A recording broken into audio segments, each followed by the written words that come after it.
We are rolling. Good morning. Welcome back to the conversation. This is Midlife Crisis Activity. This is our lifestyle and pop culture webcast, our daily shout out to the world. I am your host, Patrick Russell, and over there is my very vivacious producer, Veronica. Together, we're here to lend our voices to the noise from a multi-generational perspective to help explain everything that's right and wrong in this world.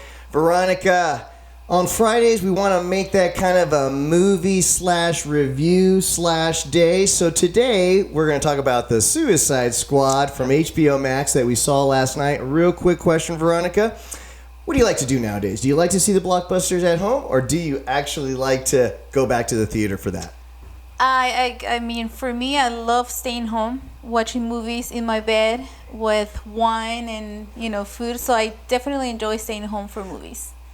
We definitely love the pause button. I mean, you can't beat that. That's a really sweet feature. Now, no spoilers here, guys. The only thing that I'm going to say about Suicide Squad is that it is better than the original movie. I liked it a lot better than the first one. Idris Elba, who's the star in this movie and takes up most of the screen time, is, as always, good to go. Is great goods, brings a gravitas to even something as silly and cartoonish as this comic book movie really is. But Margot Robbie was excellent. John Cena, as always, provides that comedic touch, even as this big bronze hulk of a man that walks around in every suit he walks into. Needless to say that there's a lot of action, but there's a lot of comedy and a good blend of the pace and tempo of the movie. Doesn't let it get too stale at any point, which sometimes these silly movies can get to just being one silly action scene to the next. And that isn't the case here. They really put some time into some character development, which is always great when it comes down to these silly things, because you can, actually rely on some good quality entertainment as opposed to just eye candy. 1 out of 10, I will give it an 8. I mean, I love the movie. It wasn't like the greatest movie ever, but I'll give it an 8. I think the first 20-30 minutes, they were okay, and then the last. The final movie, the final piece of the movie, it was a little bit more interesting. Very good. So the ending was very gratifying. They definitely wrapped up the whole storyline at the end, which was really cool. Now, from a younger generation's perspective, my main message, Veronica, would you care if we lost theaters forever? Do you care if you ever go back to a movie theater?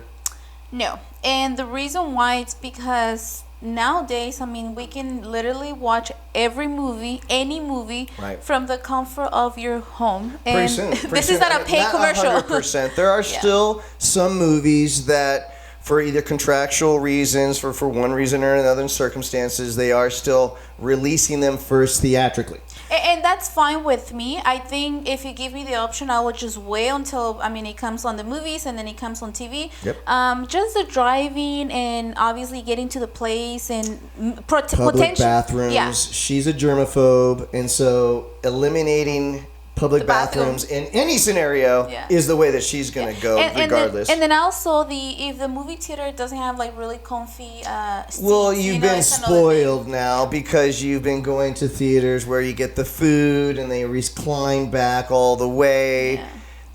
That's so I've been spoiled. That's another reason why, because now the movie theater experience also used to be just a $20 affair, throw in some popcorn and some drinks, throw in another $20-$30. But now you're looking at it being easily a $200 affair when you're talking about mixing in the drinks and the food. So, and if it turns out to be a bad movie, that hurts even worse. Imagine for families that have 4 or 5 kids. Sometimes most of the time it's just take them to Alamo if you've got the 4 kids. Most of the time it's just Patrick and I, and obviously our girls. But having a big family going to the movies, that will be budget efficient. That turned into at least $200-$300. Easy. Yes. So now I understand her point of view, but I gotta be honest, guys. When Avatar 2 comes out, or anything from Christopher Nolan comes out, or anything that has to do with space or a spaceship comes out, it's gonna be hard for me to really not go to an IMAX so that I can enjoy the full power of that cinematography. Now, that also puts a lot of pressure on whoever the TV living room designer is, usually the guy, that would be me, puts a lot of pressure on me to make sure that the living room is ready to go. Because if I'm going to watch most of my movies in the living room, it's going to have a big screen. It's going to have now a really decent sound system. Because from what I'm hearing now is that I better get used to my couch when it comes to all these big releases. So I'm going to have to make sure that the man cave or the family room is ready to accommodate such a request, such a demand. Don't you like staying home and stuff? I absolutely love staying home, guys. Remember, that pause button cannot be beaten. Guys, this is the time for you to add your comments, lend your voice to the noise. Don't just subscribe to the channel, even though we will be doing this on a daily basis. Yep. Be part of the show. It will make it a lot more fun. Veronica, as always, great job, my dear. Guys, no matter what may come your way today, no matter what challenges or obstacles you might face, just remember one thing. Give him hell. See you tomorrow.